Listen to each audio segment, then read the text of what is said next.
Oh, does this feel right? Does this feel good?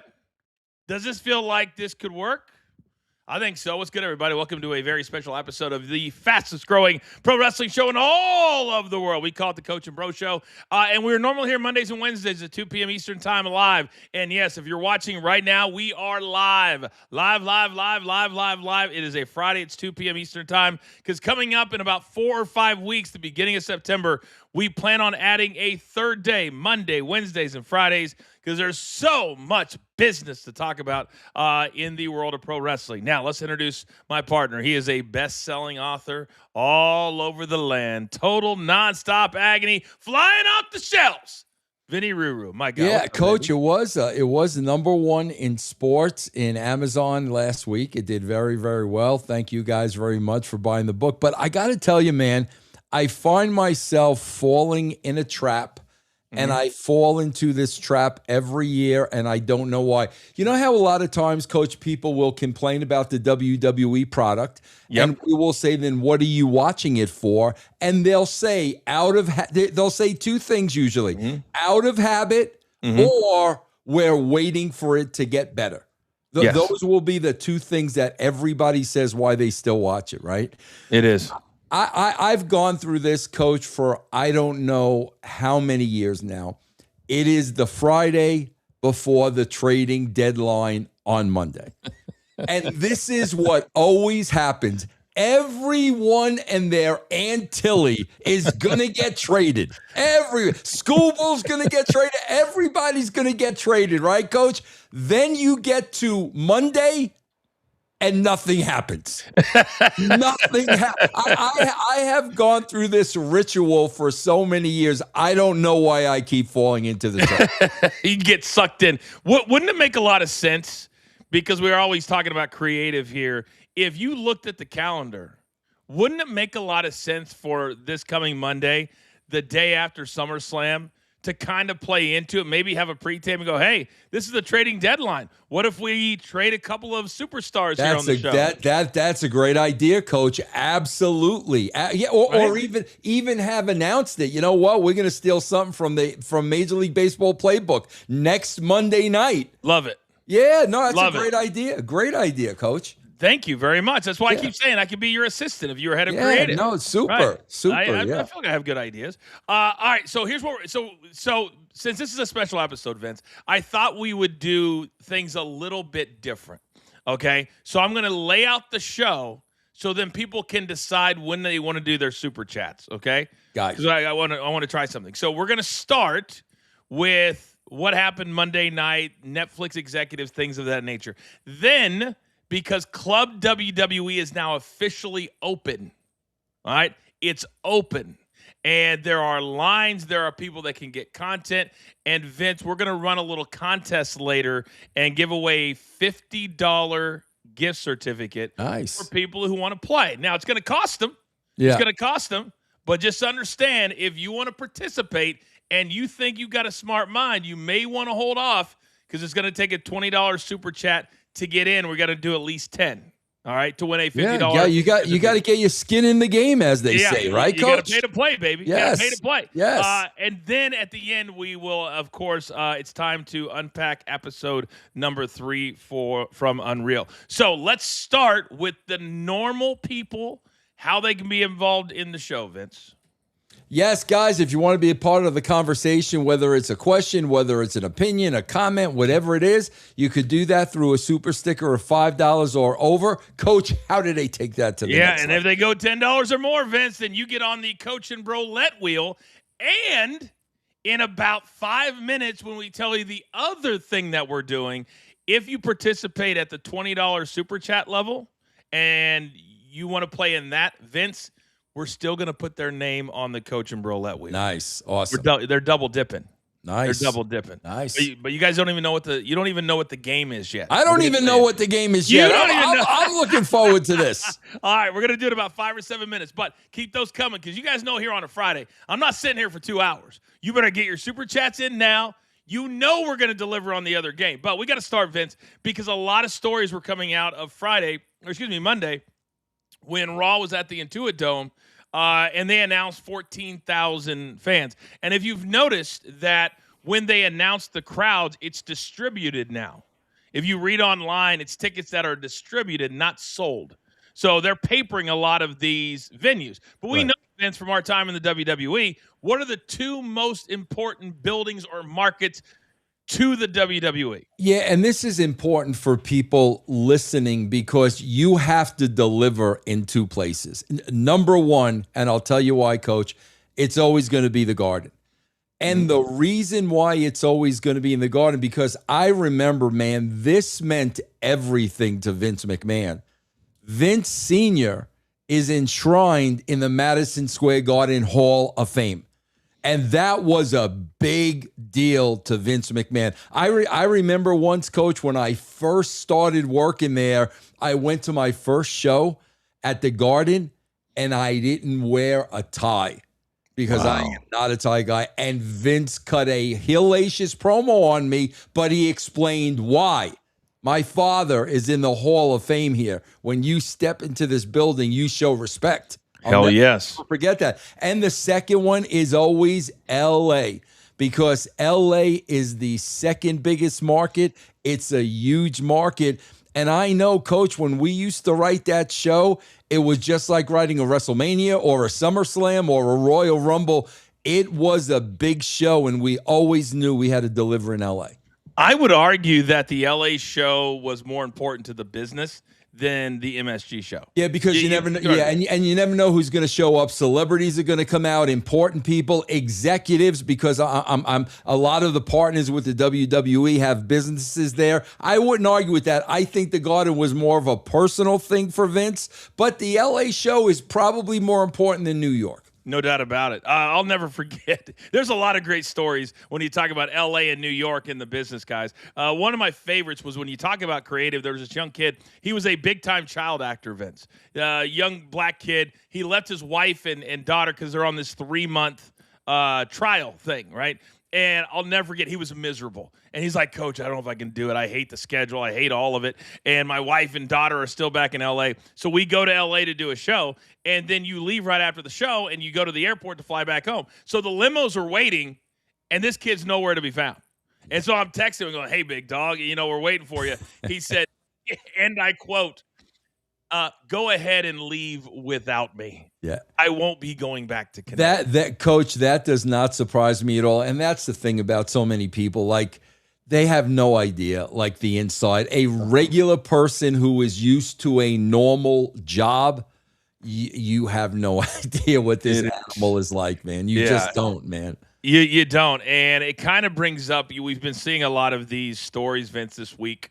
And the way they're written at some of these handles or sites, it's very vague, right? You're like, well, there's been talk. Well, we could throw that out there too. But we know from our experience that on Monday night, I think some of the reports are true.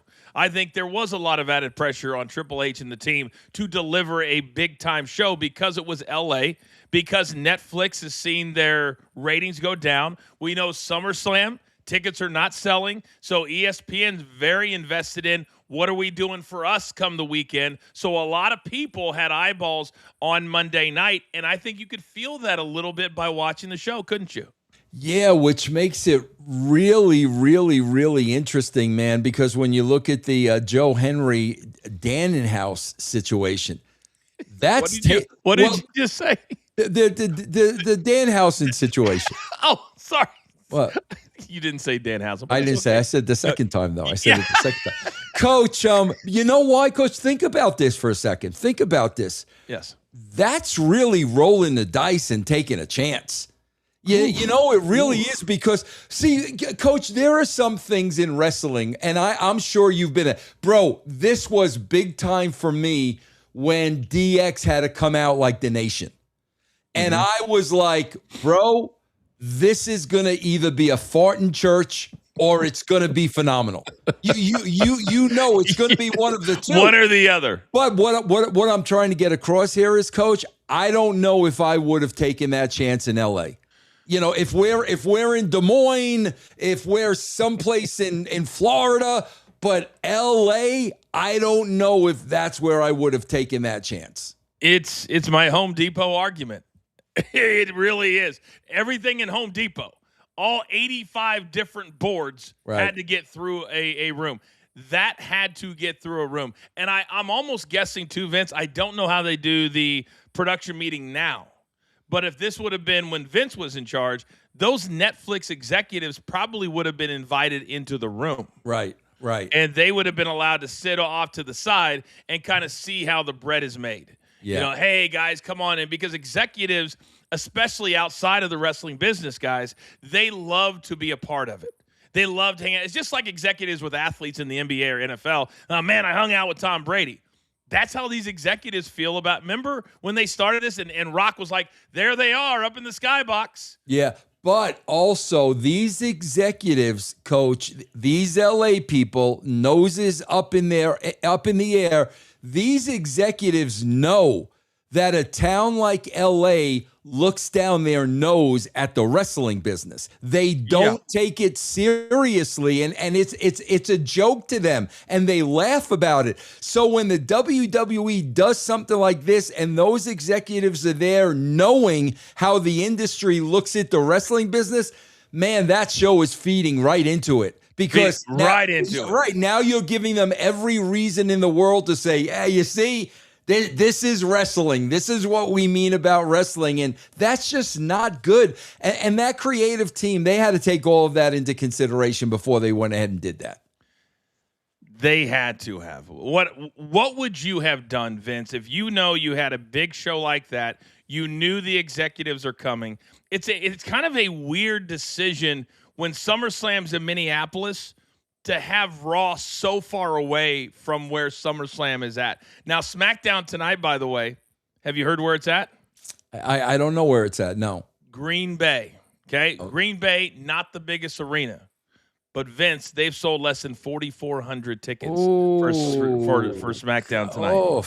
Less than 4,400. So you have Raw in L.A. 5 days before SummerSlam, 1,700 miles away. Interesting choice. Yeah. But part of the reason they probably did it was to get the attention, the interviews, the shows, the podcasts, all of that, get that done in LA leading into SummerSlam tomorrow night, wouldn't you think? And that's a smart move. But yep. It's funny, Coach, because you and I have been sitting here and a lot of the fans have been saying the same thing about they're playing it safe.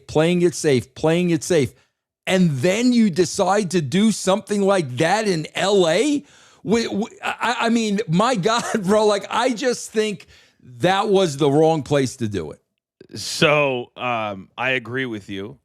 And I always take our criticism with a grain of salt because two things. A, I don't read X. X has almost become irrelevant to the entertainment space. To me, it's Instagram, TikTok, and Facebook. Those are the three most important. But X will still have the idiots that like to insult you. I don't read them. I just put out our shows and our links and stuff. And man, you know how nice it is not to read them, Vince? Oh, God, I do know. Yes, right? I do. Even the people that will compliment us, I don't care because I don't need to read the crap over here. Vince, the things that I have read on Instagram, I have not read one thing. Not one. And even the brands out there that have a little bit of a following, nobody has liked that. I've seen one national talent like that segment. One. And we know where he works. Yeah. And Coach, it's like you said, man. I sit here and like you said, how does that get past the room? How is there not one person in there saying, you sure we really want to do this in LA? There's got to be, right? But again, Coach, I don't know because when you watch Unreal, it looks like nobody wants to shake the boat. I mean, they all say the same thing and act the same way. There isn't a person in there that stands out that's going to be the person that says, you know what, guys, honestly, even on paper, this sucks. And that's a great point. That's the person they're missing, Coach. And if you're going to tell me that there's video of that and they just decided not to put it into the show, I'm going to call bullshit on that. So am I. I really am. I just don't think anybody argues. And to me, creatively, how do you get anywhere if you're not arguing? Right. Absolutely. You Right? don't. You don't. And then Yeah. you come up with a segment like that is universally panned for a guy who's also, you need to, what's the other thing we talk about on the show? You have to what your talent.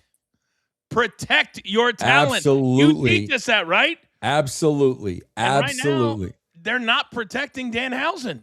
They're and not. You know, and Coach, it's funny that you say that because I'm going to go back to the DX Nation skit.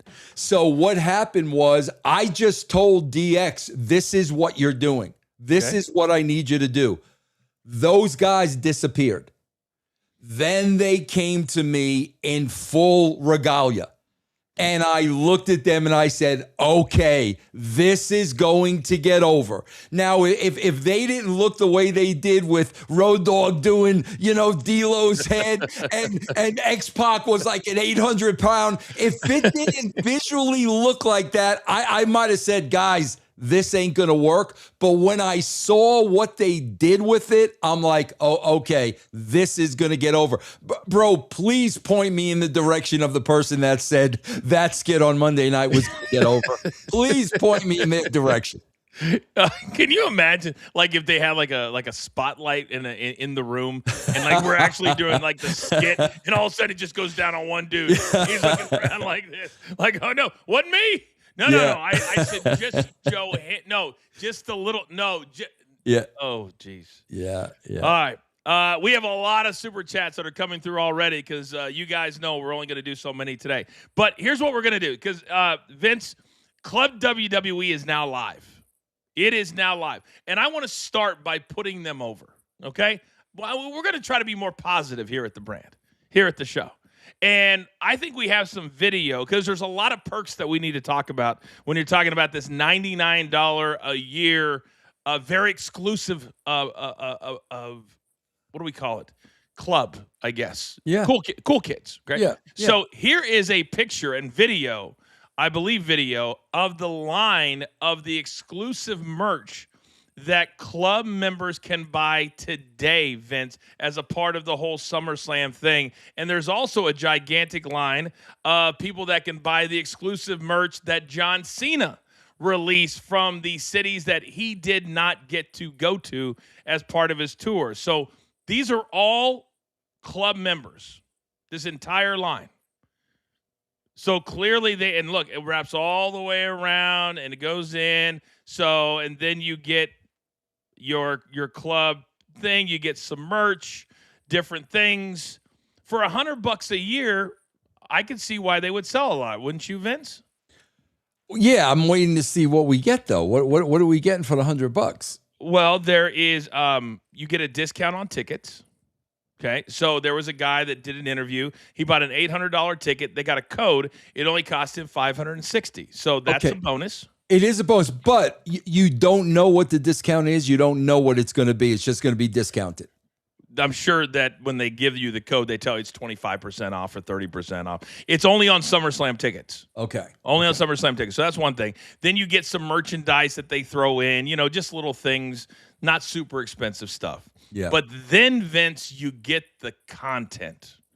And would you like to know some of the content that you get exclusively? Let's hear it. At Club WWE?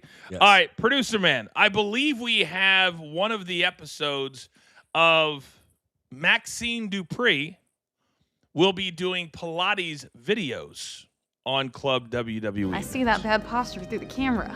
You don't want that, I promise. Your arms are going to be so shredded. You're going to hold up your to the max sign. It's going to be custom made, of course. Don't just grab a Sharpie, get some sparkles and some rhinestones. And you're going to write on there how strong you are from my Club WWE classes. All right, Club WWE classes from Maxine. That's one thing, Vince. But you got to be a club member. And I'm sure that with the 85% male demographic, that there's a lot out there that want to take Pilates. Yeah. And need to take Pilates. Yeah. Is that a selling point for you? It is because, these rosy red palms at home are going to tune in and watch that. Let's be, Coach, listen, I want to make one thing perfectly clear because, Coach, you're being very, we don't want to bury everything. We don't want to bury everything. We don't want to. Coach, I want to make one thing clear. This club, WWE. Yes. I am not burying the WWE at all because it is proven these people will spend money. And I am not going to hold that against the WWE for trying to get that money from those people. You and I always go back to it, bro. It's business. This is So I just want to make that perfectly clear. I don't hold this against the WWE whatsoever. And I don't either. Right. I don't either, especially for only $100. Right. Only $100. This is very affordable. But if I mean, Disco Dan, he'd watch that Pilates thing, lock the bedroom door, and play that on an endless loop. You know he would, Coach. Come on, let's be honest.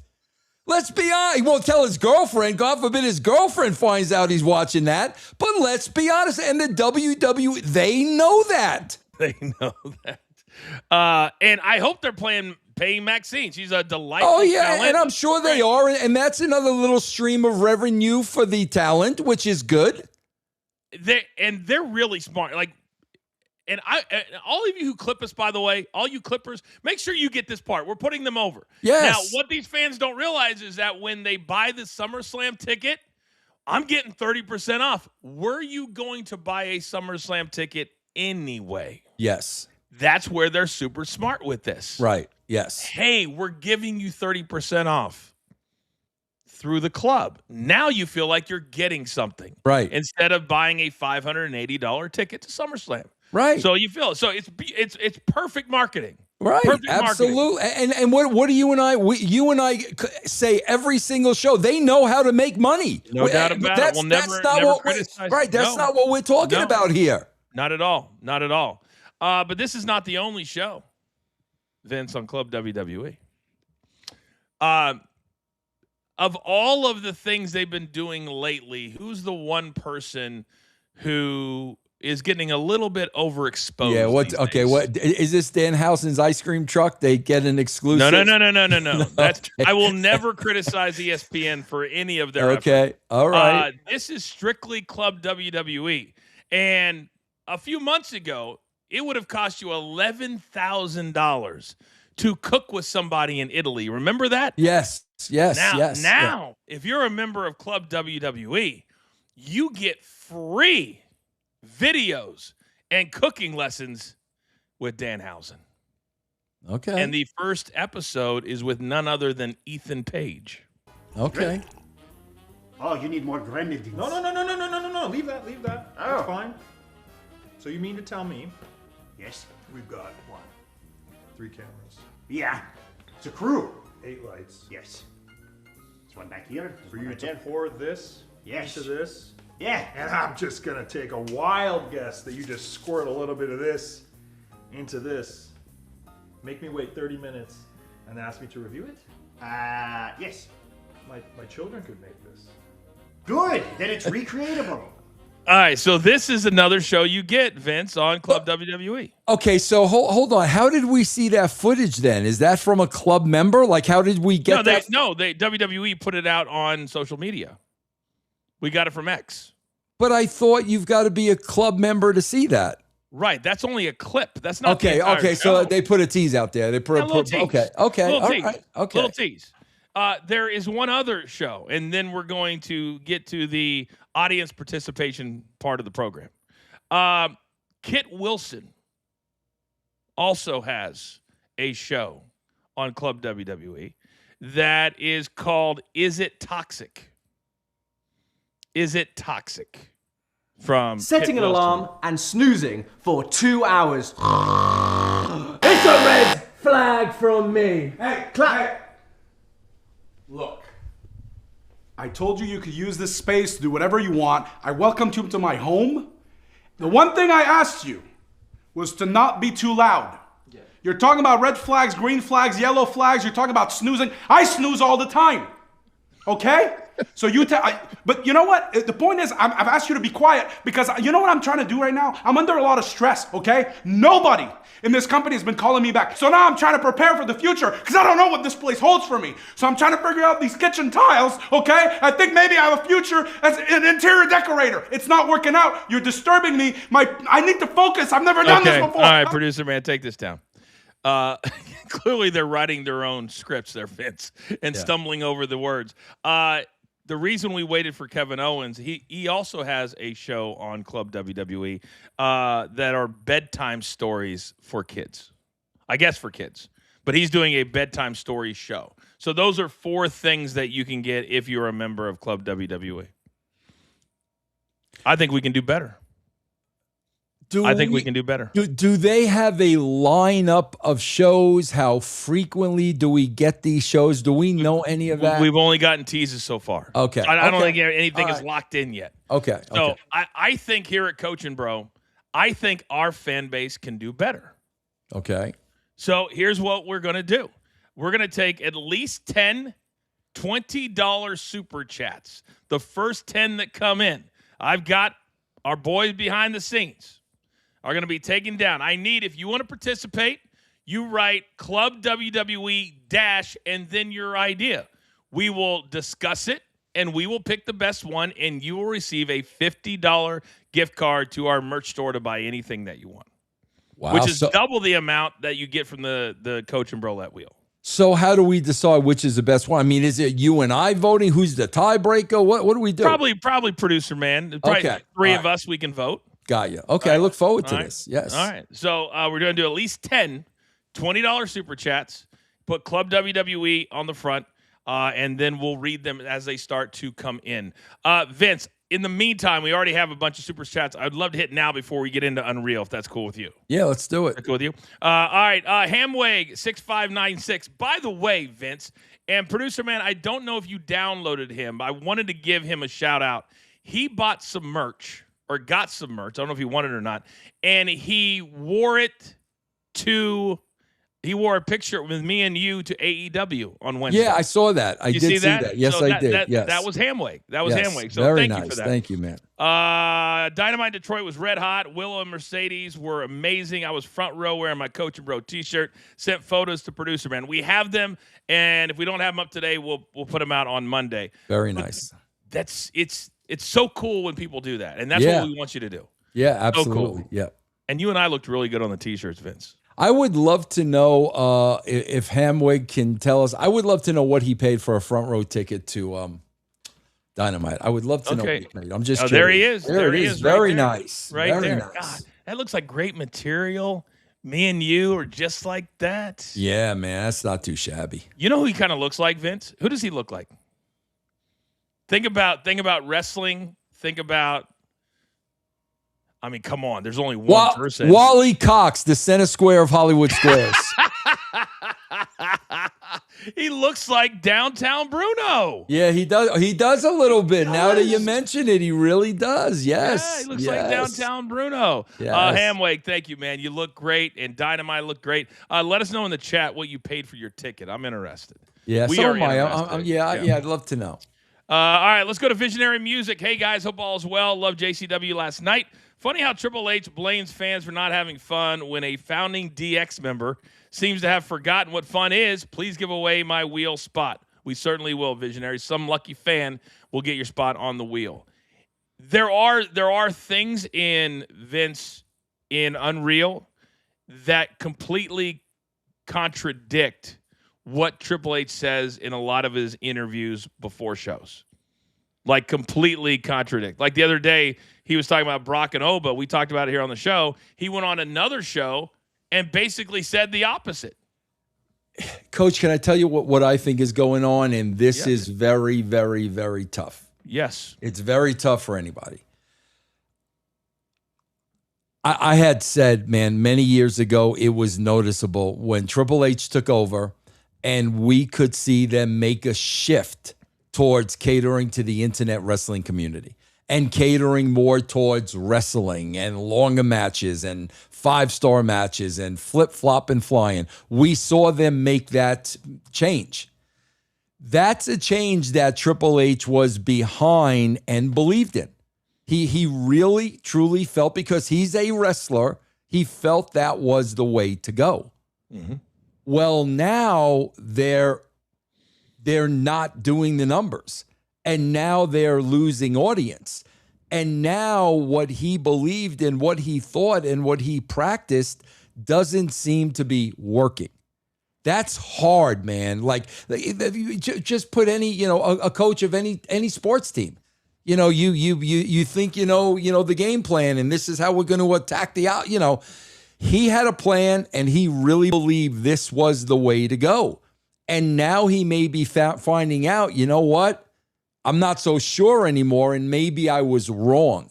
And that's why I kind of think he's like waffling, because I think he's in a position right now, Coach, where he's lost, where he really doesn't know what to do. This isn't working, but do we totally scrap this and try something else new? I think right now, Triple H is kind of in no man's land. It kind of does feel that way, and I'm very conflicted, Vince. We're always very honest here on the show, and I'm conflicted because the Triple H that I've always been around, I like very, very, very much. I like very, very, very much, and any of us, if given that opportunity, would have taken it. It's a multi-million-dollar job, a year job. You get to be at the head of the table, and there's a lot of influence and power and ego in that, and we all would take it. We defended, a lot of different people for not walking away from. It's not that easy.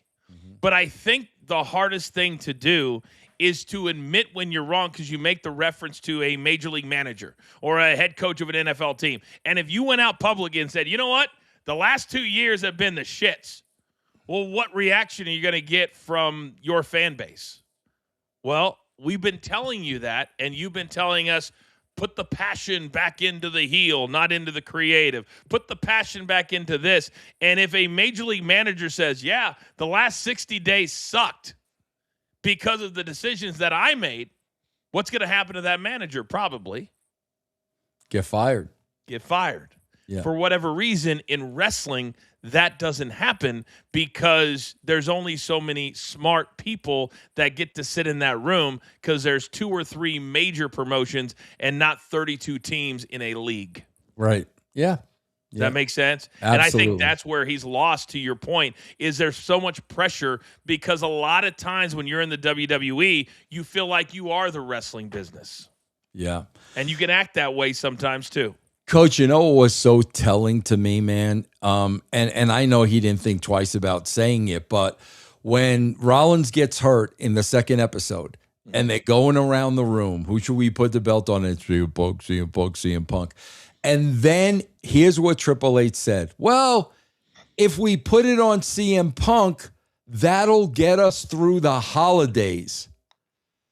Bro, if you're booking just to get through the holidays, bro, that's booking on the defensive. That is not being creative. That is not trying new things. That is not being innovative. That is not taking chances. That is, this will buy us 3 months. Well, bro, if this is going to buy you 3 months, that's exactly what the product's going to look like, Coach. That's exactly. It's going to look like they're buying time till the holidays are over. And he said that. 2 of them said that, actually. And when you're a fan, and this is where I hope they listen to people like me and you, is when you say that, there is, and this is one thing I learned from The Rock, is when you're asking somebody to pay top dollar to see your superstars, it may be the only time in their lives that they get to be there to witness that. And every single time you walk out there, you better think to yourself, this is a once-in-a-lifetime opportunity. Right. And if you are physically saying in a documentary, and I believe the second quote was, whoo, it gave us a chance to catch our breath. Yeah. Because when they say that, that means that we did not have a plan B in place to think about if Seth Rollins gets hurt.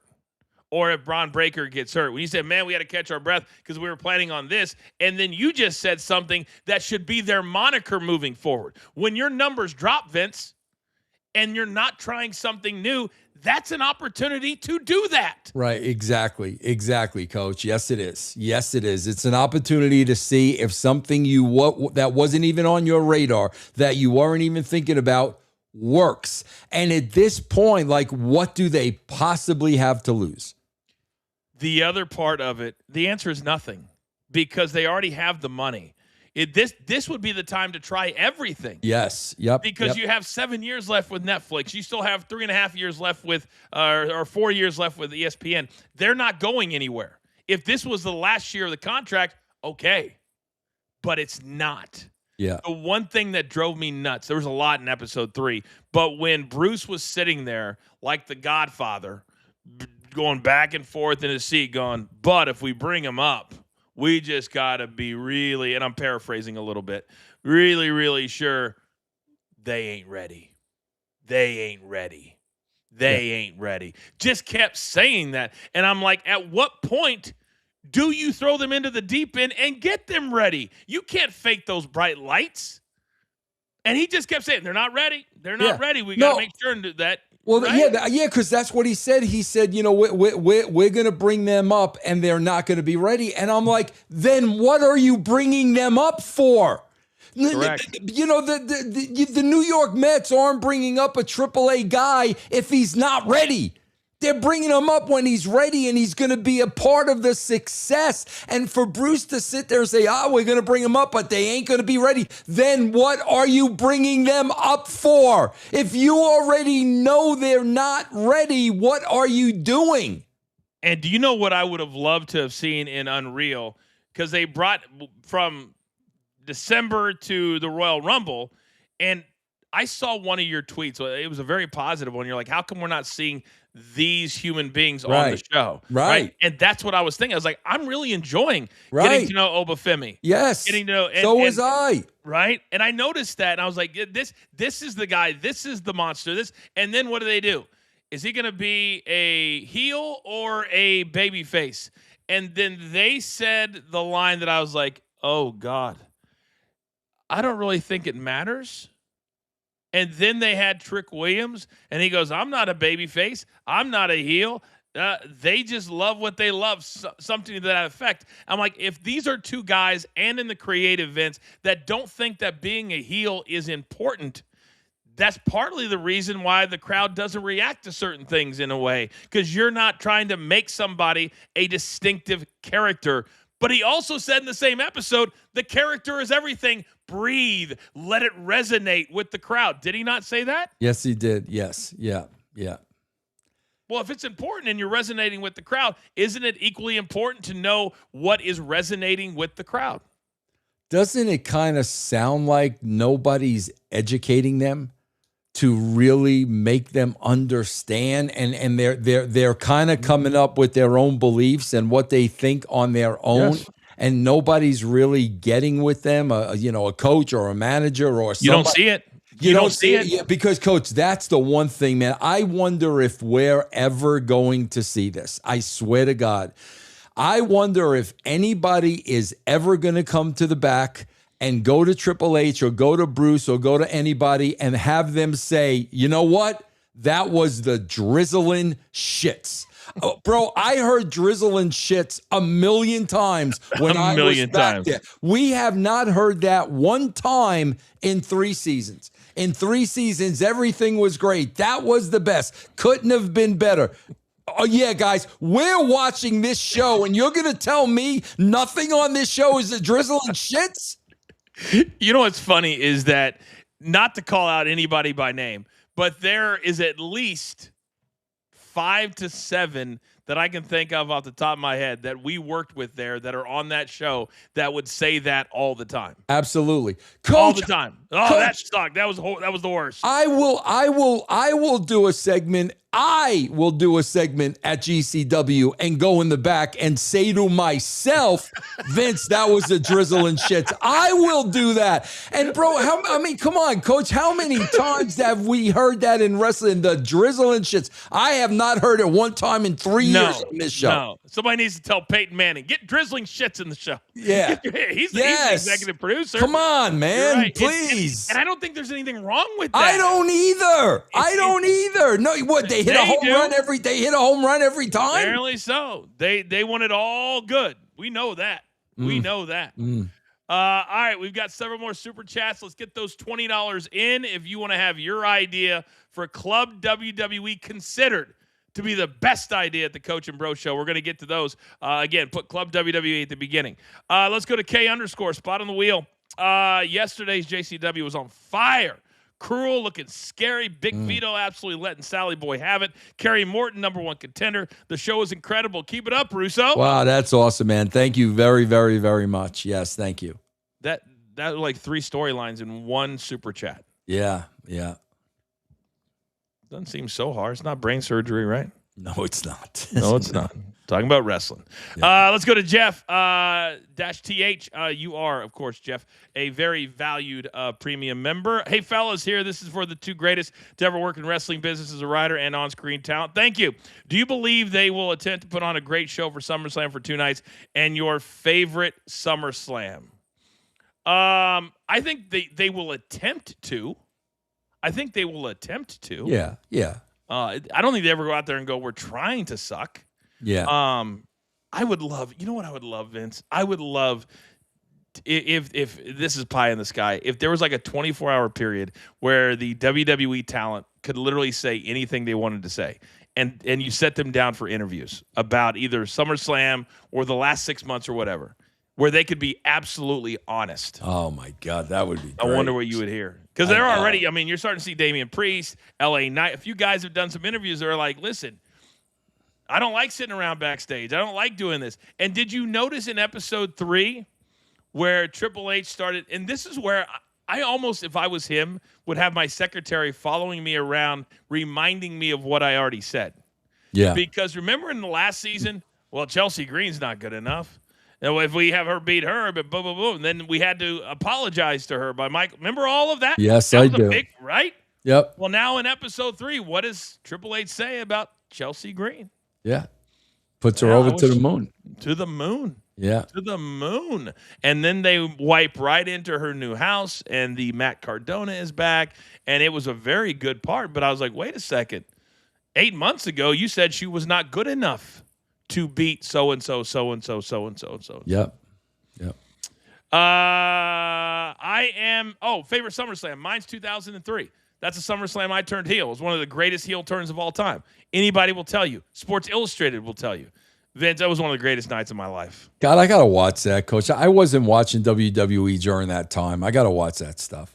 It's okay. I mean, it was only one of the highest rated segments of all time. Don't worry about it. But I got to tell you, Vince, it's what we talk about here all the time. The surprise element. Oh yeah. And all day I was doing Sunday Night Heat. I was the heel announcer guy. We had been putting this thing together for 5 weeks. Yeah. Like we knew what was coming. It was so exciting every single week to do what we were doing with Bischoff, and then knowing what the payoff was going to be. Yeah. And Vince, when you hear those fans, when I stand up and you hear JR goes, "Oh, what's Coach doing? What's Coach doing?" Yeah. And I just cracked Shane McMahon as hard as I could. There was no bad punch. That's awesome. It was laying it in. Yeah. I laid that shit in. Yeah, that's awesome, man. It was amazing. Yep, that's what's missing, man. That's what's missing. What it is. It really is. Let's go to I Am Cash Out. Coach, I was just watching 2003 and saw you help bitch. Oh, I didn't even. All right, with a steel chair. Any comments that show her that moment? Well, I guess I just did. There you go. Guess I just did. I will say this, guys, that SummerSlam that you're talking about where I got to turn heel, the reason it worked, Vince, is because there had never been an announcer turn heel, turn physical.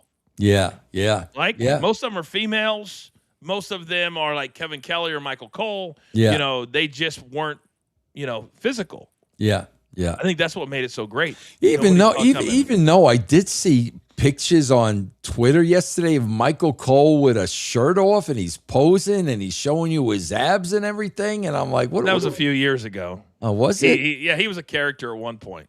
Oh, was he? Okay. Yeah, and they would put him in a disturbing different things. photos. Very disturbing. Very, very disturbing. Dominic to go says Mick Foley, a legend and Hall of Famer, bowing down and barking in front of Megan Bain and Lena Cross. This is embarrassing for a 61-year-old. I haven't seen the video. I heard about it. I haven't seen it either. What could he possibly be barking over? I don't know. I have not seen good reviews on that pay-per-view from last week, by the way. I have not seen good reviews. By the way, though, we didn't even mention at the top of the show that the breaking news that you kind of threw away at the end of Wednesday, but your boys, Violent J, getting a walkout before the show at AEW, kind of a big deal for JCW. Yeah, and they were on the secondary show last night, too. Collision. Yes, they were on Collision as well. Yes. That's a big deal, man. That's awesome. That's really, awesome. really, really a big deal. Yep. Big Babacito. Great work on JC Dub and Coachin' Bro. Can we get Ben Hameen, Big Vito, and Violent J interviews about the business on Coachin' Bro? I mean, I'd have to talk to the guy in charge. Yeah, me too. We'll talk to him. We'll talk to him. Yeah. See, we'll get back to you. We'll talk to him. Prolo Productions 313 says in JCW, what happens to Father Brownson's red roll call list? Also, why is Freya the Slayer on Lunacy and not Giselle Shaw? Giselle won the 2 out of 3 for the contract. Seemed like the ball was dropped. I am so glad that you asked that question, Prolo, because this is what a lot of people don't understand. The ball was not dropped whatsoever, and we contacted Giselle to come to the next TV, and Coach, Giselle was booked. And that's what I try to tell you guys, man. JCW is an indie show. We're working with people that work for 15 wrestling promotions. So no ball was dropped whatsoever. Giselle Shaw was unavailable. See, and you can get that answer right here. This is kind of what I am hoping can evolve in the business. Meaning I would love to have a show where you can come on right after. You kind of do it on YouTube. But if you can get a partnership to infuse, any, and you guys talk about it, WWE has plenty of revenue. Why? Because they have deals. Indie shows, they have to get those deals in place. If they can get them, then they can keep these talents coming back because you can pay them consistently. Exactly. Right? And you got to sit in that one hole. Yeah. Like AEW is the one hole. Yep. Everything else is 2, 3, 4. It's the same thing. You got to hope. Yep. You got to hope. But I think it would be amazing if you were, regardless of where you're writing for, to explain all of your ideas. I think Triple H could get over like Rover if he did a show like Ari does. Yeah. Or say you wrote for WWE and we did our show just like we do it. Yeah. Say, listen, here's why I did that. I think that would be very popular. Because, Coach, here's the thing I tell the audience all the time. There's a reason something's being done. There's a reason. It's not that somebody forgot. It's not that something fell through the cracks. There's always a reason behind everything. There is. 100%. 100%. A quick reminder, we're going to be collecting, and if it takes 1 show, 2 shows, 3 shows, we're going to get 10 ideas for Club WWE, and then you'll be part of a separate wheel. But you'll still get on the wheel today. B. Samo, thank you. Just became a member. You get Coach and Company starting Monday 2 times a week. Private emails to you if you're a premium member. So they're $20. Producer man, throw it back up there. And this might take a couple of shows, but a $20 super chat with an idea for Club Bro ideas. I didn't even notice that the first time. What would you put on Club WWE to help them with their content? The best idea wins a $50 gift card. So put Club WWE at the front if anybody wants to participate today. Vince, as we continue to count down, and we'll do the Coach and Roulette wheel at the end of the show, part of what I saw in episode number 3 has become a problem. And you and I love Braun Breaker. We love Obafemi. But we knew this was coming because they teased it a week ago when they were putting out the best, I guess, segments of the show. what did you make of when all of these injuries are happening and they're saying Braun Breaker, Braun Breaker, Braun Breaker? And I think we all agree, just like they did with Oba. What did Triple H say? Well, Oba, man, I see this. I see, to the moon. And Breaker the same. And then they go, well, we don't want to shove him down everybody's throat. And so then they decided to have Roman Reigns win the Royal Rumble instead of Braun Breaker. Yeah. What did you make of that? This is what I make of it, Coach. When they say we don't want to shove him down people's throats, that to me means we don't know what to do with them. And we have seen it so many times where they get somebody to a certain level and they don't know where to go from there. You guys are watching this show. You see where they got Braun Breaker. What has happened since then? He loses to Seth Rollins, and now he's in a program with Otis. They don't know they don't know how to continue to escalate these people. And here's part of the reason why. You're not going to do it through wrestling alone. It's not. Braun Breaker can go out there and spear 1,000 guys. It's not going to escalate them. We've seen the spear already. Where's the beer truck? Where's the Zamboni? Where's the Corvette? Those are the things you have to see. And if you don't do that and he's just spearing people, this is going to be his trajectory. Right here, Coach. That's the trajectory. And that's what's going on. And then cutting back and forth to where he's like, well, I don't want to let this person down. I don't want to they're putting the pressure of the world on this guy. Instead of how I would do it is put the truck behind him, walk up to him and say, listen, hey, if you make a mistake, you make a mistake. But if you're aggressive with it, nobody's even going to notice. Do you know how different that would be than, hey, it's not just your money.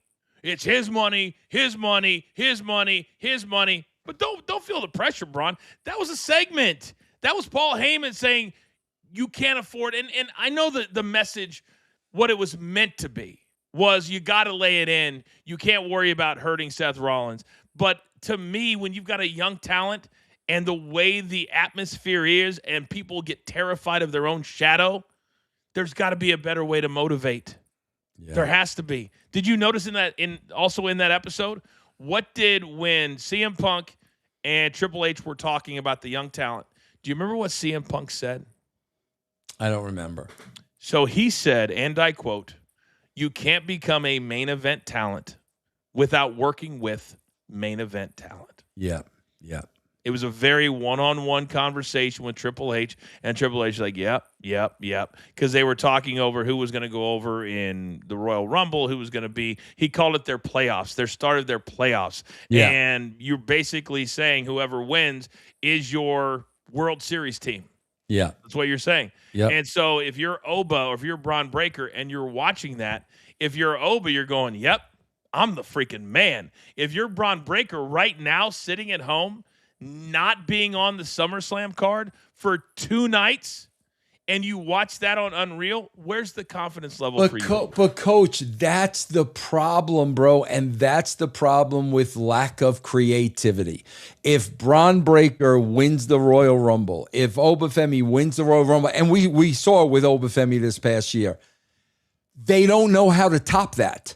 That's the pinnacle. You know, Braun Breaker winning the Royal Rumble is the pinnacle. They don't know where to go from there. That's the problem. We just saw Obafemi. He just won his shot at the title, and then he turned it in. That's saying they don't know where to go with it. They don't know how to bring him to the next level. It's so hard because I feel like you and I make so much sense. We also want to give credit where credit's due. You also say it's really hard to write a great show 52 weeks a year, 2 times that than your PLEs. So we understand that. But when you have something that is like a cornerstone of the wrestling business and isn't when you get a shot, that's the biggest that it could ever be for you, is it not? Yes. Isn't it? Mm-hmm. And so that to me is why when you watch this and you go, wait a second, this is supposed to be the biggest thing. Roman Reigns wins and he's the guy for the next 6 months, but I'm Obafemi and I go, you know what? I got a chance at Roman, but let me go over here for something that doesn't exist. Yeah. I think that's where the credibility gets lost. But yet, if you talk to Triple H or you interview him right now, he only is interviewed on very safe spaces. Yeah. It's either a WWE podcast or he was on Busted Open the other day, which is now WWE Radio. Coach, this was done since the beginning of time, and I don't remember the last time they did it anymore. I know we did this with Austin 1,000 times, okay? So Austin wants the WWE title, and he's going, and he's going, and he's going, but then something happens that derails him. So now, because somebody else got in his business, now Austin's got to take a right turn. Now he's got to get past that. Now he starts going again and again and again. Up, something else derails him. I got to take... That was a constant way to write for a baby face. The obstacles. They got to keep overcoming. I don't remember a last time a baby face was written that way. I don't remember it at all. I would say probably Cody 3 years ago when it took him 2 years to my get story, to the my story. Yeah, when he was telling his story. Outside of that, how many times have we seen that? And I think that's... I almost feel like we should make a list because we're getting less and less of the, oh, you guys are just hating, and because we give solutions. Because we say this is what it should be. And I think fans come here now because our numbers are growing and they go, oh, okay, they're not just bashing on this. This is what we should be doing. And the other night when I'm watching episode 3 and I hear, well, it doesn't matter what we make Oba. I'm like, then they're doing Oba a disservice. Either you make him a babyface where he has to chase the glory for the next 6 months or a year. And remember in episode 3, they said, obviously, Brock and Oba is massive for WrestleMania. And it was. It was about an 8-minute match. And Brock quit because he didn't like the creative afterwards. Yeah. So then we had to face that. And they had to bring him back, pay him more money, whatever the case might be. And we forget that Oba could be that guy that for the next year, we put obstacles in front of him, but give him the main event rub, just like they did, right? And you see all of it in there. I'm like, but they're not doing that. Yeah. Very interesting. A lot more super chats coming in. Let's go to Randy Mose. Hey, Coach, I sent Producer Man an email with a picture of me meeting Tiffany Stratton earlier today. I hope he got it. I'd like for it to be passed on to the show if that's cool. Look at that. And look at that T-shirt. Yeah, look at that, huh? T-shirt. Let's go. Let's go, Randy. That's what I'm talking about. And I bet Tiffany turned to Randy and said, great T-shirt. Yeah, no doubt. Oh, no doubt about it. Where do I get one? She said, great T-shirt. Where do I get one? Where do I get one? Yeah. We'll let Gabby, cut it up, just like she did the Double D one. Yeah. Thank you, Randy. That's awesome. Hey, 10001. Hi, Vince. When doing each book you wrote, do you know when you plan on making the books, or is it just in the moment you want to make them, put someone random on the wheel? Always very kind of you. What about that, Vince? That in the moment, guys, there's never a plan. I just threw it out there to the publisher one day, and he said, let's do it. So it's always in the moment. Okay. Hamwag, I got a front row ticket plus the VIP package for $900. The VIP package includes meet and greet, pick with belt, and free food, so it was worth it. We had a great time, got lots of compliments on the T-shirt. Very cool. Yeah. So AEW, a VIP package is $900. You get a meet and greet, pick with the belt, and free food. Bro, listen, all due respect, Hamwag, all due respect. If I'm paying $900 for a VIP package, okay, not only am I doing a meet and greet with Tiffany Stratton, but she is giving me a full body massage for about 3 hours. Okay, then we'll talk, bro. Then we'll talk. If I'm in a room with Tiffany and I'm on my belly and she's giving me a full body massage for about 3 hours, here's your $900. I might even tip her. It was. What, Coach? You're gonna tell me the free food? What did they serve? Caviar? What was the free food? Caviar, bro? Don Perignon? Don Perignon, Coach? Was that what they got for the $900? What'd they get for the $900? I tell you what they got for the 900, Aquafina. They got Aquafina for the 900, Coach. Come on, $900. Seriously, Vince, come on. This was not WWE. No, it was I don't care. I don't care who it is. I don't care. I don't care. You know, I mean, now I guess my question would be for Hamweg: is that 900 for each package, or does that involve 2 tickets? Because if it's 2 tickets, I think it might be worth it. Well, yeah, if it's 2 tickets, I'll cut the massage down to an hour and a half. All right, Coach? That's a lot of bread, man. That is a lot of bread. I said this last night to somebody. I said, we have been reprogrammed. Yes. Somebody said, I spent $380 for an upper deck. And I was like, 2 years ago, Taylor Swift was like $360 for a good seats. We have been reprogrammed by TKO. That $900 is not a lot of money. Without a shadow of a doubt. Without a shadow. Come on, bro. I paid $100 to see Rihanna. Don't tell me AEW's Rihanna. But you're exactly right, bro. We have been reprogrammed where, oh, bro, it's 900, and then all of a sudden it's 700 and we're getting a bargain. Well, I told you, Club WWE was $800, and then you get it for $560. And you won. And you know what? Good for them. That's the whole idea from a business perspective, bro. Well, the whole idea was let's hold off on the perks, and I guarantee you that they did not come up with that 30% off until 3 days ago. Oh yeah. You know what I mean? Yeah. Oh, Hamweg says one ticket. One ticket. $900. So, I hate to come down on AEW, but my goodness, That's a lot of money. That's a lot of money, for one. That's a lot of money for one. Come on, Tony. But you know what though? What did Ham say? That $900 was worth it to him. 100%. If it's worth it to you, do it. I mean, seriously, if it's worth it to you, do it. I'm just saying that never in a million years would that be worth it for me. Correct. But think about this too. The meet and greet, normally an autograph, we saw at Fanatics that you get into Fanatics Fest, and then like Jalen Brunson was $940 just for the autograph. So with this, you get a meet and greet with probably 2 or 3 AEW stars, I would probably say. But again, Coach, they've made us think $900 is reasonable. Coach, you want to hear a great story, bro? Always. There was a hell. It was like a horror con. I forget what it's called. It's a big one in New York. It's a big one every year in New York, right? So they were advertising it, bro, and on the marquee was Burt Ward and Adam West.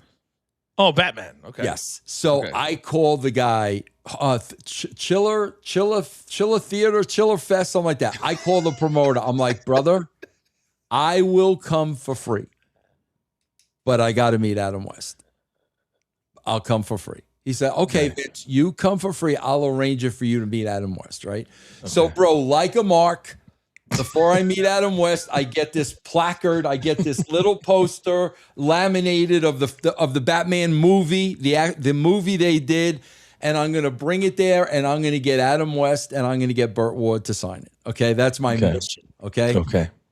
Coach, I'll never forget this. I nailed down right next to Adam West. Okay. And there was one question I always wanted to ask Adam West as a total Batman mark. And I just said to him, I said, Mr. West, you see the respect? I didn't know. I see it. Mr. West, I said, Mr. West, how did you do that? How did you do that role? And he said to me, Vincent, he called me Vincent. He said, Vincent, the minute I looked at the script, I got it. I knew what it was the minute I looked at the script. So you're talking about Brunson with his $900 autograph, right? Yes. So, bro, this one, I think Adam West was $50 and Burt Ward was $50, right? Okay. Yes. So I have the conversation with Adam West. He signs my placard gratis. Didn't even charge Vincent. Gratis, right? Wow. Okay. So now, bro, they bring me over to Burt Ward. Okay. And they introduced me, Mr. Ward. This is Vince Russo. He was the head writer of the WWE during the Attitude Era. Burt Ward looks up at me and says, and I quote, "I don't care who the hell you are. Where's my $50?" Bro, I popped out loud. Coach, I popped. I thought that was the greatest thing. But listen, bro, the boy wonder is giving me his autograph for $50. Now we're spending $900, bro. Come on. Hey, they sold out. Oh, the Knicks sold out, and a lot of the WWE guys sold out. So, bro, they know how to make money, and I will never hold them against that. Hold that against them ever. The only thing that I will hold against them is the price of the actual ticket to the event. All the other stuff, they have to make money. We got to understand that, but we just have to get back to where it's affordable for a family. Correct. Yeah. And what are you making in a show? And then what would that price tag be to sell out and make the same amount of money or whatever the case might be? Because you're talking about shows that need energy. And the other night there was no energy in the Intuit. That's a great point, man. Who's going to give you more of an energy than kids? Who's going to give you more energy? That's a great point, Coach. That's a 100%. Great point. Yeah. All right, let's go to Eric Morris. He says Netflix can opt out after 2030 with the WWE. So they got 4 more years of being at WWE's mercy. So WWE won't care because the check is already cashed. We talked about it many times. But the closer they get to 2030, because we've also seen, Vince, when you get within like 12 months and a network has punted on you already, you can see it and you can feel it. Yeah, they don't want that. Coach, let's be honest with each other here. Let's be totally honest. Okay, we already saw what happened with Fox. Yes. Okay, say the same thing happens with ESPN and Netflix, where, you know what, guys, it wasn't what we really thought it would be, and the contract runs out, and they just let it run out. Mm-hmm. Let's be honest.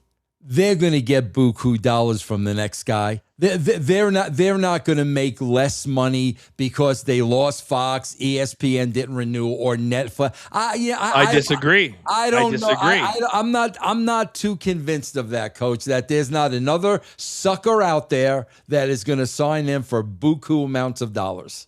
I just think that all of the places that possibly could either had to develop an app, so they got lucky with ESPN developing that app. They needed that. And then you had Paramount Plus, so they get UFC. They just sold to a new place. Netflix is just getting into live events, so their contracts came up at exactly the right time where Netflix was saying, man, we need to get a couple NFL games. They have a few MLB games. Like a little bit, we got to get our toe in the water. Oh, we can get that for 9 years? Awesome. But Vince, if that stuff isn't happening the next time they come up, $5 billion is a lot for a less than 3 million worldwide product. Yeah, which is what they are right now. That's a lot of money. Yeah, it is. A lot of money. So we'll see. I mean, it's a great arguing point, but right now, do you think they'd get 9 or 5 billion from somebody? Not like right today? Now. Yeah, today? Right now, I don't think they would. No. I agree. I am Kevin Mari says, hey, guys, love the show. Vince, I just finished your book. It was great. It's been 11 years since Roddy Piper passed. It's amazing. As fans or from working with him, what was your favorite moment of his career? God, bro, I was just thinking of Piper today, and I'll tell you why. Because, Coach, we didn't get into this too much, but we got into it a little bit.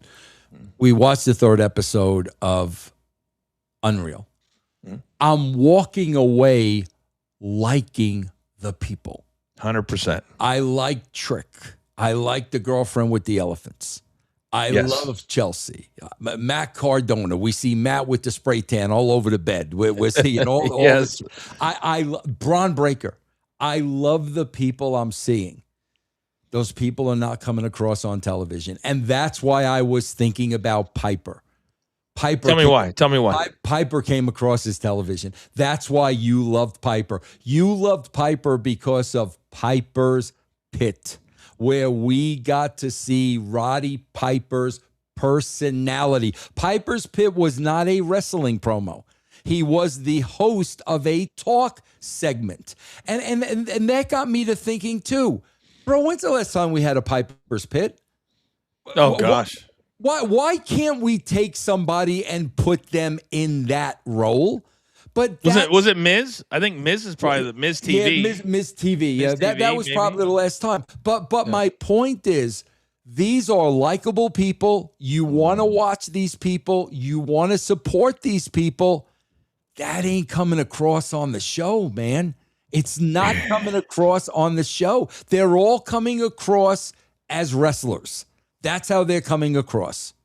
How do I say this? Because I thought along these lines as well. I also thought this, because now that you and I have been together for so long, it's almost like the first thought in my mind is, what could Vince do with these realistic characters? Yeah. Because I think that people believe that wrestlers are supposed to be good actors. So when you get on the show and we get to see Unreal and you separate them from the real person to the actor, you realize they're not trained actors. Right. They're not very good at this acting thing. Coach, Yes. if you took Matt Cardona, okay, and Miss Chelsea has to break the news to Matt that the new house was broken into, and every one of his action figures was stolen. Gone. You think Matt Cardona would have to act? Think about that. No. No. Bro, how simple is that story? And you know what I would do? You know what I would do? I would make him what they did with Johnny Gargano. Remember what they did with Johnny Gargano, where he's literally just laying around every week? Yeah, He's absolutely. lost his mind. Right, where he's right. Like, I mean, that's what Matt Cardona would do. Then you take an Otis and a Tozawa, and they're gonna crack the case. They're gonna be the private investigators. That's what I mean, bro. All you need is that one little seed, and now that man. But bro, here's the scary thing, Coach. They're not even looking for those things. They're not even looking for those things, and those things are right in front of those faces. Bro, I'm looking at Trick and Lash. Lash. How many couples are there in the WWE? It seems like everybody's a couple. Why aren't we doing anything with the couples? We are doing something with the only couple that's not really a couple. Dirty Dom and Liv. That's what I'm talking about. There's so many. Hey, guys, watch your own show. There's so many things you could pick out of it. If you put those two together as a team, like Lash Legend is, and this is why I wanted Raquel to be promoted much longer ago. They're unique. Lash Legend was a basketball star. An absolute star. They're a minority couple. Diversity. All the things that you need to have so the little kid who's watching at home and says, oh, I can have a queen like that. And I can date and marry a queen like that and still be a star. That's what I see when I see those two. Yep. And then you could have the Chelsea and the Matt stuff. Because to me, the Chelsea and the Matt stuff would be hilarious. Because even in the episode, they're talking about, we got to work through things. They would be an amazing couple to bicker and with each other. That's the story. When they have to have separate rooms, but only get together when they do the hey nanny nanny. Hey nanny nanny. That's what I'm saying, guys. Watch your own show, because I would pull 1,000 different things from this show. I mean, bro, listen. Liv's background in Hooters. There isn't a bully Hooters girl from her past that made her life hell. I mean, come on, guys. There's a billion things there. Can you imagine they're trying to get through security? Who are you? I've worked with her before. Yeah. Really? Where? Yeah. Hey, I'm just, I mean, it would be hilarious. And then she's not worried about Rhea Ripley or Io Sky or something. She's worried about that and the stories that girl might have from Hooters when there really aren't any, whatever the case might be. Give Trick Williams a lion, for crying out loud. Give him a lion. Let him walk down to the ring with a lion. I mean, come on, guys. Get outside of the box. What if he got a gift from somebody who gave him shoes that weren't lemon pepper steppers, and he loses his mind. Yes, Like, it's that's just like- it. Exactly. Somebody steals the lemon stepper peppers, and he's not the same guy. I mean, guys, get out of the freaking wrestling box. Just says somebody stole the lemon stepper peppers. Come on, man. There's so many. God, bro, really? We do this off the top of our head. And I guess that's why we get so fired up, that we come up with this stuff on the fly. And yet 15 people sitting around in a room can't come up with anything half as entertaining. And if they watch me say that right now, be like, oh, Coach is an idiot. Coach is an idiot. No. Instead of saying, maybe Coach is No. right. You know why, Coach? You know why? Because they're afraid. They're afraid to say the wrong thing. I'm going to pitch something and they're going to think I'm stupid. Bro, Coach, I swear to God, if I had $100 bill for every single thing I pitched Vince, that was my job. Non-stop pitching was my job. I didn't care whether he didn't like it or not. I knew he wasn't going to like every single one of my ideas. That was my job. Now, where are the pitches in that room? CM Punk. CM Punk. That was hilarious. CM Punk. Where are the freaking pitches? Where's somebody standing up on their chair giving a pitch? They're not in that room. They've developed a scenario where they're terrified to pitch things. And it's hard to watch. I would imagine for you, like for me, I always had control over my character once I turned heel, because I felt like, and Vince validated this, and they never, are you kidding me, write stuff for me? Yeah. And when I went back in 2018, they handed me a script to do something with the New Day, and I go, I'll handle this. They're like, no, you can't change one word of that. And I looked at the young kid going, oh, yes, I can, and I will, and you can walk away. Well, I'm going to have to tell him, then do that. Yes, exactly. I have the credibility of writing my own stuff. Right. If stars in the world. If I am a talent on your roster and you don't trust me, I really shouldn't be here. 1,000%. I really shouldn't be here if you don't trust me. Yes. And guess what? If you're going to run back like a little tattletale, then I can't trust you, which is why you and I can't work together. Yeah. Right? And that's where a lot of the writers that you've heard of, the Brian Gerwarches and those that connected with a certain talent, that's why they went nowhere. Yeah. Rock was not going to let Brian go anywhere. It was his guy, and it was unwritten. Like, you didn't have to talk about it saying, hey, who's writing for Rock tonight? Yeah. You knew who it was because they've been working together 7 days a week. Yep. That's what should be. You should have one of these talents saying, man, I'm really feeling LA Knight. I'm feeling his character. Let me work with him. Let me communicate with him. Let me call him on a Friday night and say, hey, man, by Monday night, how can we get here?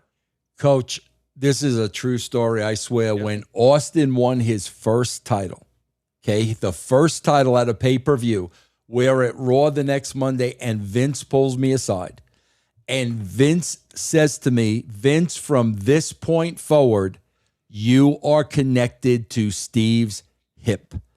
You do not leave Steve. I don't care about anybody else. You are connected to his hip. There should be somebody connected to Obafemi right now. Period. Right this minute, right now. And I promise you there is not. It's crazy, man. It's crazy. Yeah. All right. Several more super chats. You guys are so incredibly supportive, and it means a lot to us. Remember, we are working, so thank you for that. Prolo Productions 313. Follow up on last chat. Most of us here understand the independents. I just feel like something should have been said in the show. Casual fan does not understand the independents. Red roll call, all love. I understand that, Pro, but like, what are you gonna say? Like, Giselle had another booking. That's why she's not on the show tonight. You really can't say anything because she's probably just gonna miss one or two shows and come back. Okay, you know I see. mean? I see. See what you're saying. They're wanting you to come out and verbalize she's not going to be here tonight. Right. Exactly. That's what they're saying. Yeah. It's just. I would add on to that and say most fans, if they watch this show or know Vince, he's talked about it several times, that they would understand if she's not there, there's a reason. Yeah, Vince doesn't miss on stuff like that. And not only that, but Prolo, like honestly, she's not a main player where that needs an explanation. If that's a main player on the roster, okay, bro, we've got to explain that. But when you're getting down to the lower card, I don't think you really have to explain that. Red roll call, I mean, that's on him, bro. But Coach and I were just talking about it. Father Bronson writes all his own promos, bro. I do not give him his promos. So if he's not doing a red roll call, that's him not doing it, not anything I'm not doing. Sometimes you got to trust them. Sometimes, especially when you're doing multiple shows in a day, and it's a lot different than shooting one WWE show or AEW show a week. Yes. Yes. All right. Bazinga 270. You got a spot on the wheel. Coach Vince, big fan. Love the honesty. But Vince, I have an honest question with respect. You say tournaments don't get people over, but you booked 98 Survivor Series tourney. Can you elaborate, please? Well, the 98 Survivor Series tourney was booked because of The Rock. I mean, because of The Rock turn. That was a big part of the story, and that's why we needed a tournament for that, to tell that story. But, bro, trust me, tournaments do not draw. They absolutely do not. For that one, it was vital to the story. What do you make of the fact that AEW, they just did the Owen Hart, they just did another tournament, and now they're starting something called the Continental Cup, and it's 16 talent counting down to All In at the end of August and the two people at the end. To me, when you're going back-to-back tournaments, I don't even know what they're all for then. It's easy booking, Coach. I mean, that's what it is. You're just booking matchups and matches. I mean, it's very, very, very easy booking. That's what it is. That's what tournaments are, too. There's no storyline behind a quarterfinal matchup of two dudes who just won. But there was a storyline here, because the whole picture we were painting was Mick. Mick was the guy, and they were going to get Mick to the final, and nobody even thought about The Rock. The tournament was needed to tell that story. If it's needed, then that's what it is. That's what it is. That's a different story. Yeah. Let's go to Traffic Jam. Hey, Coach and Vince, I watched JCW like twice in the same day. I can't believe the show has done so many wonders for me. Best show out right now. Go JCW. Oh, that's awesome, man. Thank you very, very much. Really, really nice. I think that it's really hard. And if you guys don't want to get any more super chats in, let us know, because we're down to the final a couple here. I think, Vince, as we start to hit the independents becoming more and more visible, and I think what WWE has done has inadvertently put more spotlights on the JCW, on the AEWs. Definitely. I think, you've been there for what, maybe about a year now? A little bit less than a year? It's going to be a year in October.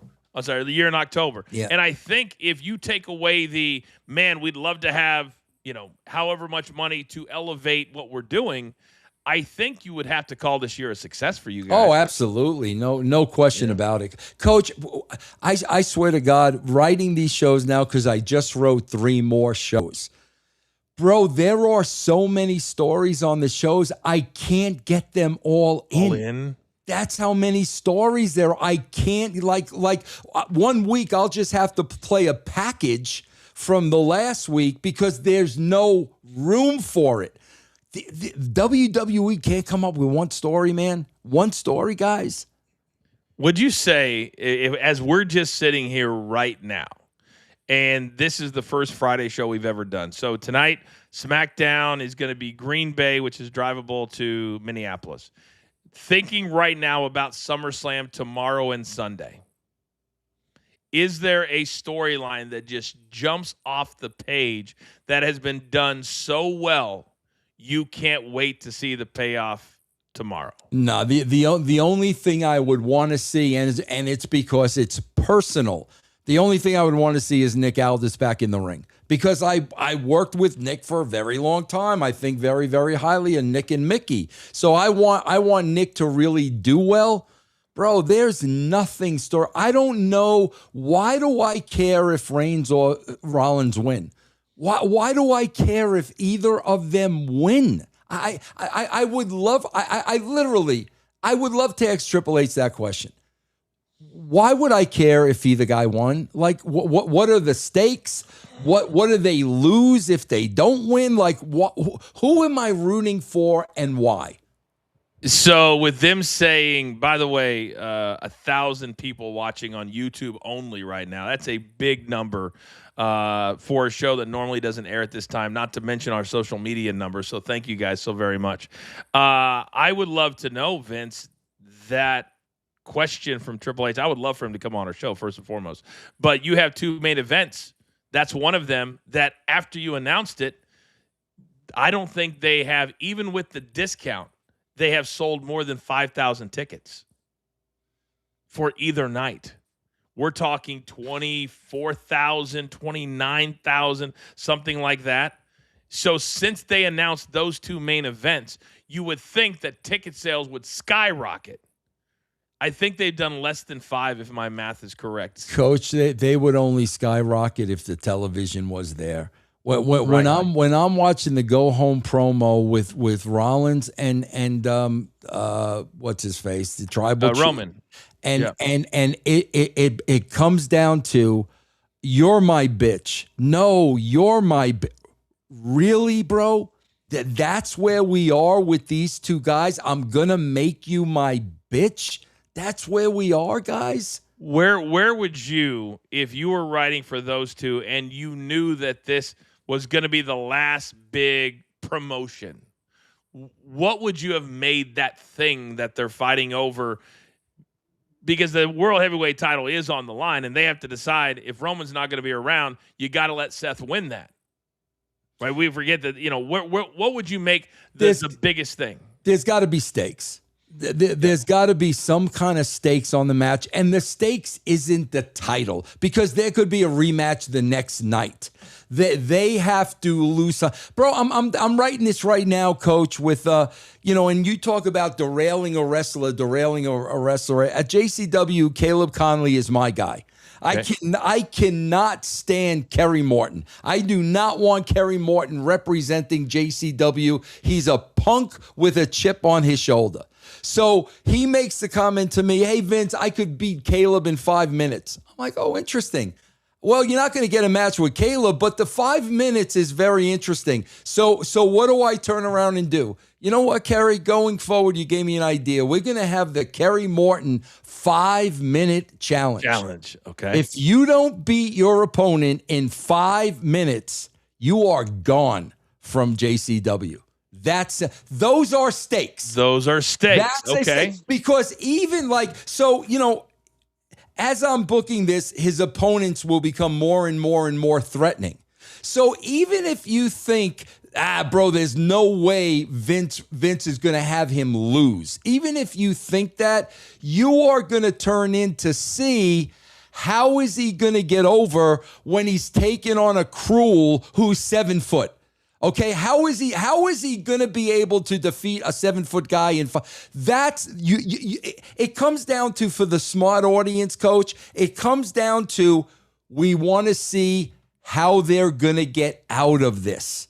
That's what it comes down to. For the casual fan, who's going to win? Who's going to lose? For the smart fan, how are they going to book this? How's Vince going to get himself out of this one? You never get that with the WWE anymore. You get Rollins and Reigns. Who cares who wins?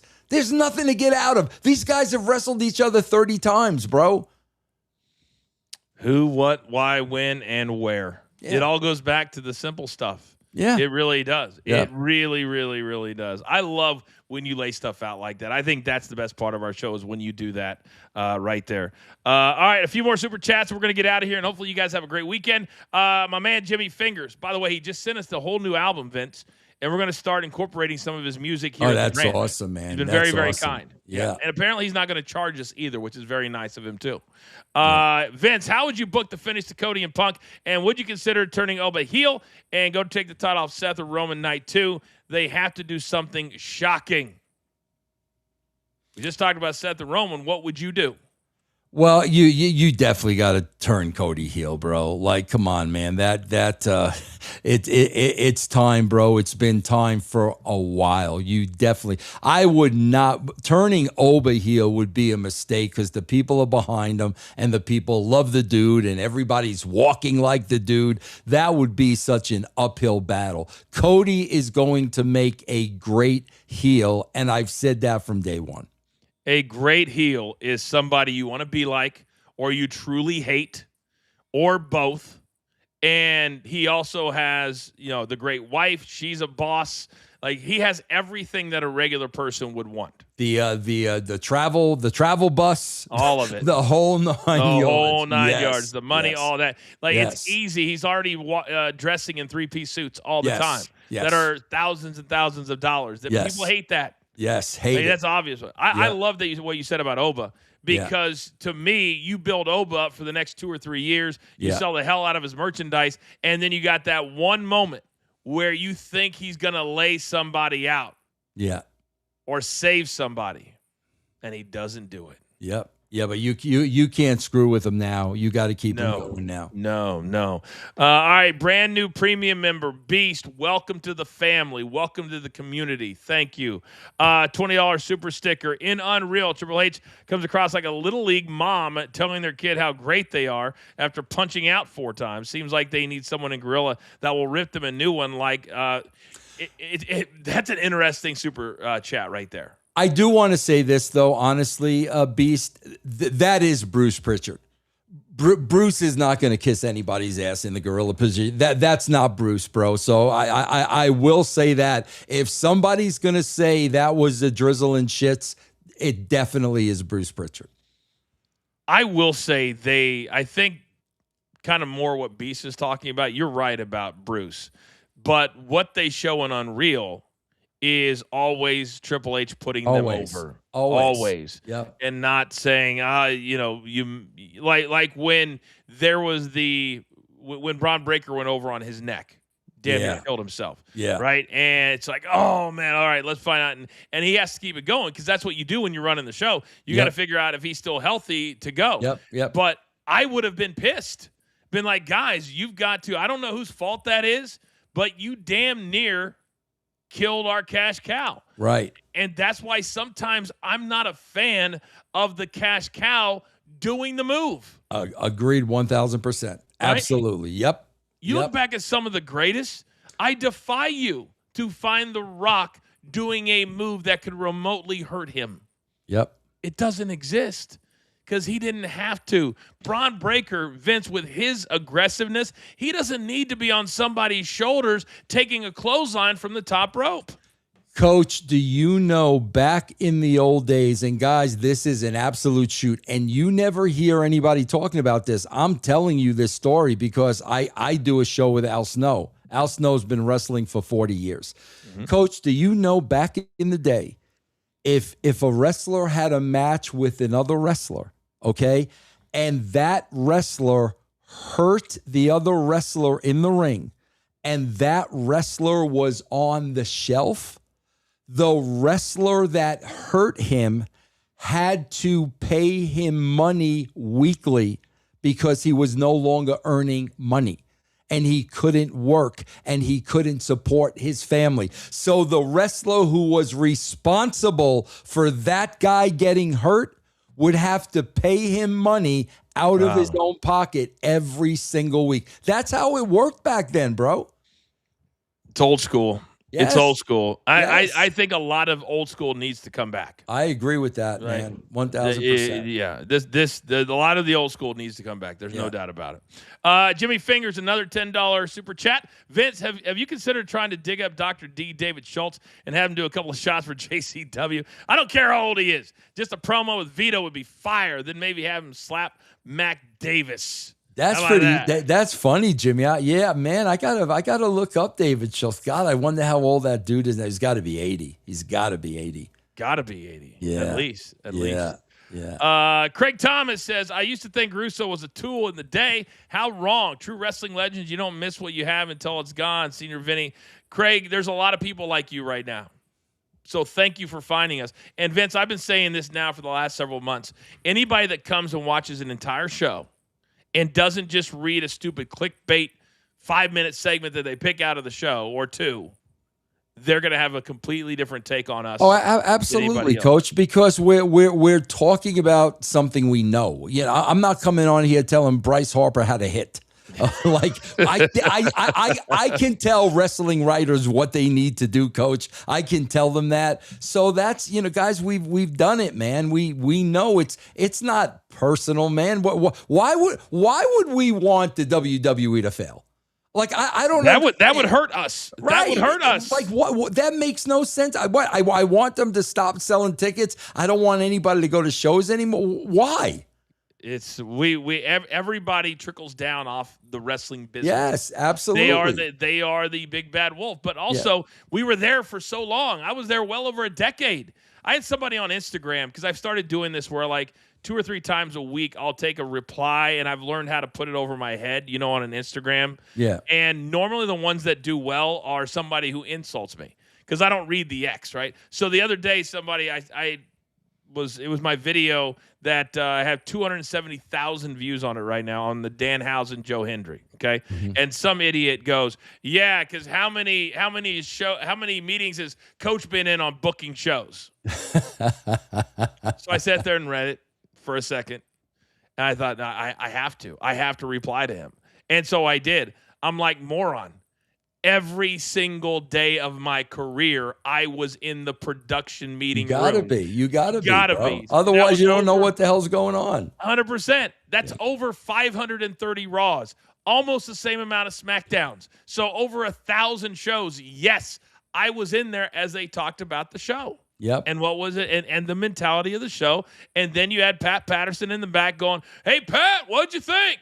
It's a shits. It's the drizzling shit. When you said that word today, I was like, oh, that's Pat Patterson. Yes. Right? Yep. He was the only one not scared in that meeting on show day to say that cannot air today. Yeah. Pat Patterson, if he came back, God rest his soul, and he said in that, what would he do? I can't even imagine. Yeah. Oh, my God. He'd be like, stop. Get rid of the candy. Get rid of the candy. We're going to start over. Yeah, get cigarettes. Get me some cigarettes. Give me some cigarettes. Let's go to Yita Maya. Come on, Vince. Push for JCW and AEW collab. Plus, we need Coach in AEW. Coach, push for this as well. I did post the other day, Vince, that when you're in the wrestling business, like for us, look at, everybody said, well, this would never work. I'm like, look at CM Punk. Anybody that says anything can't happen, look at CM Punk. If you would have said 5 years ago in any boggles of hell or whatever you want to call it, CM Punk would ever come to a situation where he'd come back to WWE, what would people have said? It's never going to work. Never going to work. Never in a million years. Anything is possible. Yep. Anything is possible. I think it would be amazing if you're going to break down the fourth wall and you bring in the greatest mind right there on your screen. What if we did our show and people say, you know what, Vince, I love this, but I hated this, and you address it. Nobody's ever done that before. Yeah. Like you have Ari Emanuel right now doing a podcast talking about the business of being an agent and being a big-time player in entertainment. And like I said, bro, there's a reason for everything. There is a reason 100%. Behind everything, man. Always. I think it would be amazing. And there'd be a few people, oh, you're selling out because you got hired by WWE or you got hired by AEW. The only way we would do that is if we could be ourselves. And they're smart enough to go, wait a second, these guys have really smart ideas. Right. That's it. Because we're not biased to any one place. Yep. We want it all to work. All right, several more, and we'll get out of here. Dashing with Yosef. I got an idea, Russo. Old Chosen Jared versus Kayla versus New Chosen at JCW. Playing WCW theme. DJ can play it. That will get casuals. Bro, JCW feels like 99 last night. Yes, bro. Yeah, that's a compliment. That really is and Coach just said we need to go back old school, man. We do. I 1,000% think and I know nothing, so don't accuse me of anything, but if there was an AEW, JCW collab, that would take you guys to the next level. I would listen, man, we want to get a streaming deal, make no bones about it, but if for some reason we can't, I would love to be on that AEW app. I would love to come through the forbidden door I would love to do that with AEW. I'm not going to lie. great. I think that would be great. We would never lie about that. Yeah. We want to be at the biggest places. Yeah. Like with creative, with the show, this is a brand that I believe, Vince, will be the #1 wrestling remote brand in America within the next 5 years. Yeah. Yeah. That's what we're doing. That's our goal. Why would we hide from that? We don't hide from competition. Yep. We are the competition. Oh, I like 6 rings. I like that, Coach. Thank you. I watched Unreal, and Seth said he feels like he hasn't main evented Mania right away, even though he has a cash in and night a main event. Even if Seth it, give my spot on the wheel. I will 6 rings because I have no clue what you just wrote right there. But thank you for your generosity. I will say that I did feel a little bit bad for Seth in that episode. But like I said on Wednesday, when he's doing that move that he hurt himself, It's a calculated risk, bro. it's a calculated risk. It's a bad decision. It is. It is. It is. There was no way to land any other way. And you've got to practice that. And for him, Bro, he doesn't need to do it. back in the day, man, and this never happened back in the day, but back in the day, if you did a crazy move and you got hurt, Vince would have been hot. Why would Vince have been hot? Because now you went and did that. Now you got hurt. Now you're going to be on the shelf for 3 months, and now you cost me money. 100%. That's why Vince would have been hot. Now you cost me money. I can't have you on this show for 3 months because you did that. Now you've cost me money. So let's then look at the video that we talked about 20 minutes ago when Paul Heyman in Unreal said, "You're messing with all of our monies if you don't lay it in." Well, why are they not talking to Seth? Because the whole reason that Braun has to lay it in is because he decided to do a move that was unnecessary. There you go. But the top guys never get yelled at, and creative never gets yelled at. Yeah. They don't. They'd probably play this with him, and he'd be like, "Coach is an idiot. Coach is a moron. How many times has he done it?" No, what I'm saying is you're so great, you don't need to do that, Seth. Yep. You don't. Yep. You don't. And now all of that, because you have to weigh too, Vince, the one move against what was going to be an 8-month story arc, a main event story That's arc, it. and you cost it because of one move. And what did that one move accomplish? That's Zero. the point. Zero. Yeah, Nothing. if you would have hit it, Right. nothing. You're Absolutely nothing. Zero. They forgot that spot 60 seconds later. 1,000%. Vince, I think what Six Rings meant was Seth said you can cash in night one. Night one is not the main event. Yeah. That's how I have felt. Remember last year, I think a lot of people feel that way. It's not. Yeah. It's not. And I really hope they're not going to do this, but I really hope that they take all their shows back to one night except for WrestleMania. They're not gonna I do think that. they're not. But this, Vince, if this doesn't tell you something. No, I'm with you, bro. I'm Right? with you. I'm with you. Jesse talks the truth. Going to SummerSlam night one just for the Oba Brock match. I bought my ticket in a section W. No tickets sold, so Triple H can't tarp it off. Oh, so now bro, you don't think they're going to move your ass? I think they're going to put the tarp right over him. Right over you. I think they're going to throw that tarp right over him, man. Yeah, maybe so. But don't think for a second they won't move you. Yes. They Yeah. will move you. Yes. Heartbeat. By the way, I can't wait to see the stories, Vince, of the people who spend a lot of money, who sit next to somebody who says, "Yeah, I just got my ticket. I was just standing right outside the stadium. Really, how much did you pay?" Well, $46 is what I paid. No. I paid $4,600. Yeah, I know, man. You know I that's know. going to happen. Yes. That's the biggest problem when you misprice this stuff. Yeah. There are prices all over the board. Hitesh, impressed with Solo Sikoa. Very entertaining. What did you guys think? He deserves a main event babyface push. Say if Oba is Raw, he should. I thought he was the most entertaining thing on Raw Monday night. Sequoia? Yes. Oh, he's come so far. That dude has come so far. He's doing a great job. I'm a big Great fan of job. his. Yeah. Yeah. Let him go. Like Yeah. he's so let him go. Yeah. Danica, hey, spot on the wheel. Chris Benoit and Eddie winning and celebrating are my top moments in wrestling history. Is there another celebration like that where you felt the win? That's a really good question, where you felt the win. Oh, man, Vince, where you felt the win. I felt it when Mick Foley won the title on Raw. When they lifted him up on the shoulders? Yeah. Was that when Michael said, for everybody out there that said he can't do it? Yeah. That Yep. comment. And I think that's when Bischoff stooged it off and everybody came over and watched it. Yeah. Yeah. I think that was Cole's best line he's ever had in his career. Yeah, that was great. That really was. So I wasn't there yet for that. I'm trying to think of, man. I mean, obviously my own stuff, but I don't want to talk about myself. I don't know. I don't know. I thought Rock Hogan was awesome. God, I don't know. It's tough because we've tough. just seen so much. Yeah. I don't know. Let's go to Troy S. Spot on the wheel. We should have a pretty good wheel today. By the way, we don't have anybody entered yet into our Club WWE thing. It's going to take probably a few. You put Club WWE. It's a $20 super chat. You can enter with the best idea you might have for Club WWE. Troy S. says SmackDown in Green Bay tonight, half full. Des Moines Raw this Monday. They didn't bother to put up a chart.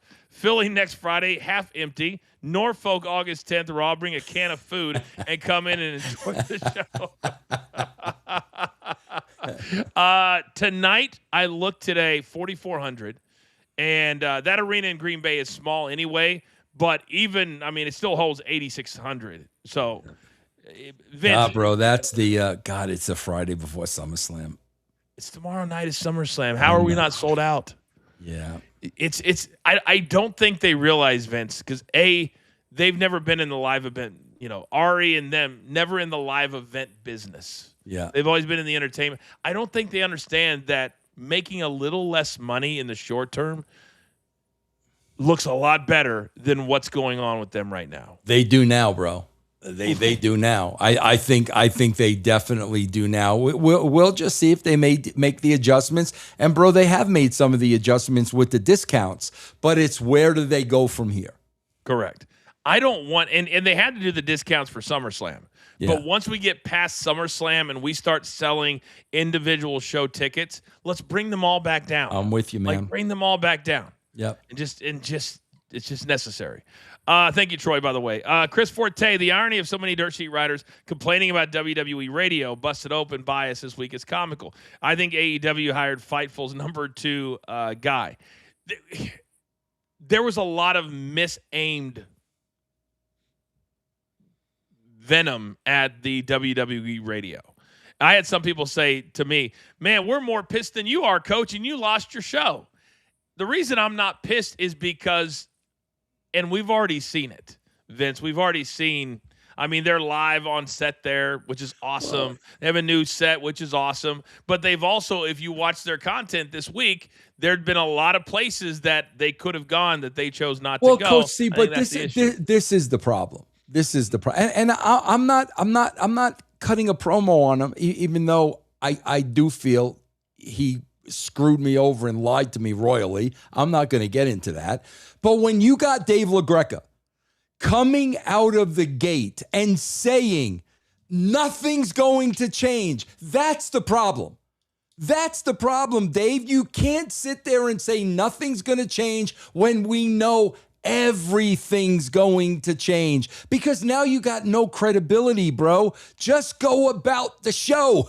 Don't say nothing's going to change. Yeah, when you know it's going to change, bro. Come on. I feel bad for my old show on the list today. So they're doing Cheap Heat. They're doing Not Sam and Busted Open. Well, Peter Rosenberg, who I adore, has 5 different gigs. He works for WWE. Not Sam works for WWE. And then if you watch any of the shows this week, just the way they're asking questions is different. Of course. But they're willing to trade that off because they're getting all of these social media posts from the stars now. Absolutely. But just don't say nothing's going to change. That's all. Just don't say that. That's it. He did have one other thing, and this is where I haven't texted him, but this is what I would tell him, is the day after TNA last week. He was like, we ranted on something we didn't like in Unreal, pointing like one thing out. And we talked about TNA because it was a Nick Nemeth segment, and Nick was hosting the show. And he goes, see, we already talked about non-WWE stuff. I want to say, but Dave, TNA is in a partnership with WWE. Yeah. And then they've talked about TNA several times this week. And I'm like, I'm with you. Just don't say anything. Just go say about it. your business. That's it. But it's as we know, it's hard in wrestling when people come at you. Yeah, it is. And they tell you that you're going to be, Dave, I don't care what you've done for 17 years. You're going to be a sellout. That's going to bother him. Right. It's going to bother him, Dave, but it's worse to lie. I don't think he thinks he's lying. I want to give him that.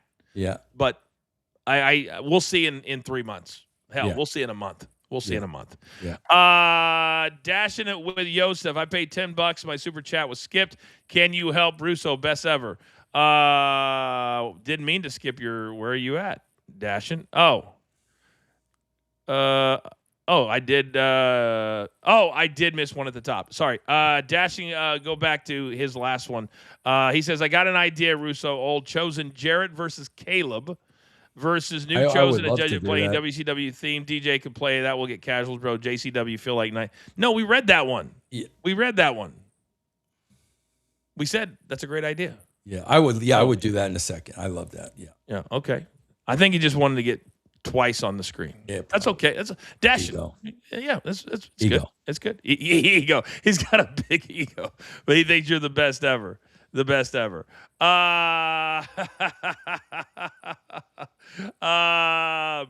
So a few more here, a couple more here. So Jimmy Fingers is the first one. Our first submission of 10. Are we going to hear it? Club WWE. Yes, we're going to hear it right now. Oh, I love this. We're going to make a file, and when we get to 10, we're going to choose. And this is for the right to enter into a $50 gift card at our merch store. So here is Jimmy Finger's idea for Club WWE. And he can use the Tiffy back massage because that was my idea. Can't use the Tiffy back massage. Yeah, that's taken off the table. Okay, thank you. Except your table.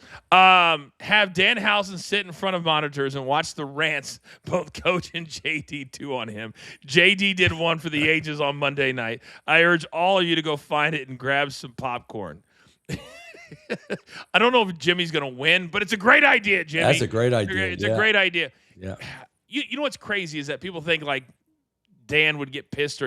I'm telling you, backstage is as normal reactions to stuff as you could possibly ever have. Yeah. They will if they're in an arena and like this sucks. I guarantee you the entire people watching on the monitor the other day said this sucks. Yep. Danhausen probably, if he's being honest with himself, probably got backstage and was like, "Man, I knew 30 seconds." Oh yeah, they guys, you feel it out there, man, and it's the worst feeling in the world. It really, really is, bro. When you're hung out to dry like that, bro, it's horrible. What do you think, Joe Hendry, when he got up in the corner and he's looking down on the crowd? What do you think he was thinking at that moment? What the F am I doing? How is this possible? Yeah. How is this possible? Beast mode. I'm going to call you Beast mode. Another spot on the wheel. You're going to have a couple spots. You might win today. If Bruce is like Jim Leland, looks like Triple H is more like Tony Vitello. That might be a good analogy right there, man. That's not a bad analogy, man. All right, so Vince, to inspire people for next week to get 10 ideas for Club WWE, apparently Producer Man has come up with an idea complete with video on content that could live at Club WWE. Producer Man, if you don't mind, if you could play that so we can react to it, please. Oh my God! Look at my legs. Wow, look at the your legs definition. look amazing. Holy shit! Yes. See, now I'm paying your for arms this. look amazing. Yeah, I'm paying for this. What is it? $99? $99. I'm in, Coach. Stretching with Coach and Bro. Yes. We're in great shape. Yeah. Look, they got the abs going on. I'm in. All right. I mean, if that doesn't inspire you, yes. I don't know what does. You can either have Maxine or you can have Coach and Bro. That is Which one great. do you want? Which one do you want? Enjoying the show. I'm going with Coach and Bro over Maxine. Yeah. Yes. Can you imagine stretching with And Coach? you might even get with Coach and Bro stretching, you might even get some Easter eggs, Coach, because I don't wear any drawers. So there may be some Easter eggs, bro, on that video, Coach. We know how painful it can be for you, Vince. Yeah. We know how painful it can be for you. Oh my gosh, that might push me over the edge to actually get it. I wonder. You know, Vince, all the wrestling shows out there. There's a million of them, right? You know that some of them that are trying to get to the next level, somebody's going to pay for a membership just to feel like they're getting one over on people like us who don't need to or are not going to, just to know what you get being inside of Club WWE. Right, exactly. I almost want to do it. I almost want to pay the $100 just to see what I get. I just hope they're consistent with the content. I hope they don't have a lot of content month 1, and by the time we get to month 2, there's 3 videos. I just hope they stay consistent with it. Okay. All right. So Vince, so Mikey P said, is Dirt Sheet Dan signed up for Club WWE? A part of me wants to, but then I don't want you getting that. You know that thing you get in your neck that just drives you crazy. I don't want that to happen. Yeah. All right, we have our second entrant. Love it. Into the Club WWE sweepstakes. It is from Sister Rings, and he says this. WWE, I'm going to make CM Punk corporate. He will hit Cody in the back with a chair, and the Vision will beat Seth and Cody. They will come out as TKO. Punk, Mike Skills will elevate them. He hits Cody with a head chair shot. All right, 6 rings. There's a lot there. We would have to unpack this, Vince. This would have to be like a 4-episode arc on Club WWE. There's a lot going on here right now. Yeah. I'm not so sure. I don't know, 6 rings. I think you might be onto something. But I think if you're going to enter moving forward for anybody, think about it as a standalone within the app of Club WWE that people can watch over and over and over again. Yeah. That's a great 6 rings right now. You might have beaten Jimmy Fingers, though. Right now, you could be the winner. When we get to 10, we will select whether it's Monday, Wednesday, whatever. $50 on the line. Keep them coming. All right. Vince, I don't know why whenever I say we're almost done, that's when people start doing it. I know, what are we going, 2.5 hours today, Coach? Let's make it an even 3. Let's make it an even 3. Let's go 3. Are we at 2 hours right now? We're at 2 hours, Coach. Oh, my God. We're at 2 hours, yeah. But you know what they say, don't leave money on the table, Vince. You can't leave money on the table. Can't leave money on the table. GTO, premium member, thank you. Why would I watch Lesnar Ova when H told me they hang out, are really good friends? GTO, I'm so glad you brought this up. Yeah. Because not only did he do that on Busted Open, as I'm watching it going, and they put out the short. That was the short they put out. Yeah. And then he went on another ESPN show the same day and said the opposite. They really hate each other. This is going to be a barn burner. I'm like, wait a second. 2 hours ago, you said they were boys. Maybe he's losing his mind. You think Triple H is losing his mind? Maybe. Let me read you something. This is from an article from CageSideSeats.com. And these are direct quotes of Triple H the last couple of days. Levesque, latest comments about that engagement stood in contrast to his remarks in 2025 before WrestleMania 42. He told Peter Rosenberg, I wish I could tell people to F off being a critic, be a fan, go watch this and be a fan. This time, Triple H, Vince, took a less abrasive tone on Busted Open, but he echoed a sentiment similar to his final point, speaking nostalgically about a time when fans directed their anger at the bad guys in the ring instead of the writers behind the scenes. Quote, I wish sometimes we could put the passion into the talent now, as opposed to, it's like when somebody gets heat in our business, it's like, God, why would they write it that way? As opposed to, that's no good, piece of crap did this. There's something to say that the innocence of not knowing and it's still being real to That's me. got nothing to do with it. Trips, Hunter, listen to me.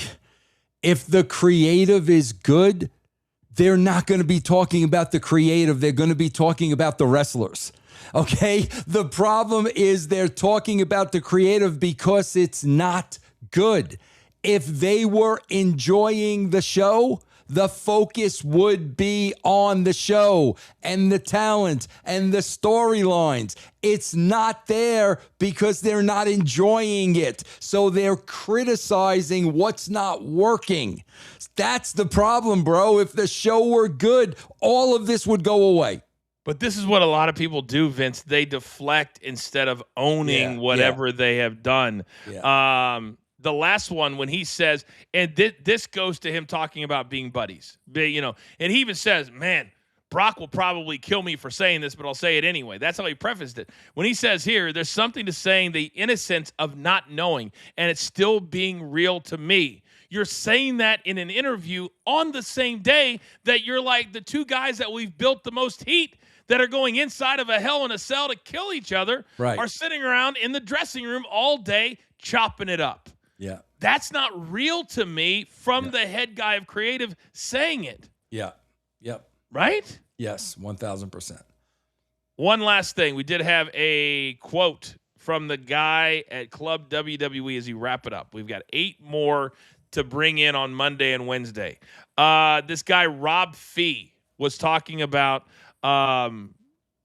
how they decided what's going to be on Club WWE. Here's one of the things he said. He goes, we also got the geniuses behind WWE Vault to curate old Raw and SmackDown episodes that aren't available anywhere else, and the incredible Docs team is putting out exclusive pieces that are network-level pieces, like really, really good stuff. It's a small, passionate crew that made these and put a whole lot of love into them. Wanted to give you some insight in the Club WWE content, and then goes into all the other shows that they have. It just feels like, Vince, that as we put a bow on it this week, they're trying to figure out how can we have another 2 different ways this week for people to spend money. Club WWE and now WWE Radio is behind a paywall.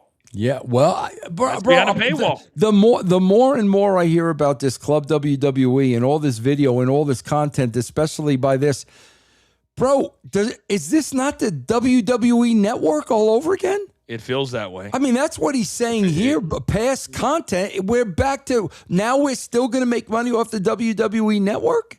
No, WWE Network is dead. No, but that's what I'm saying. This basically sounds like that's what they're doing. It really does. He has another quote in here. He says, so we reached out to talent and asked if there was a show idea they always wanted to do, or with a pitch for something you wouldn't really expect from them. I am certainly biased, but there's some really fun shows. Danhausen has a cooking show with a celebrity guest on every episode. Spoiler, it's always Ethan Page. So apparently it's always going to be those two. Bro, here's my question. As I'm hearing about all this, yes, Coach, how in the world are they going to keep up with this? With all the content they already have to churn out. They are putting more content on their plate to produce for this Club WWE. Like they don't have enough content they got to produce already.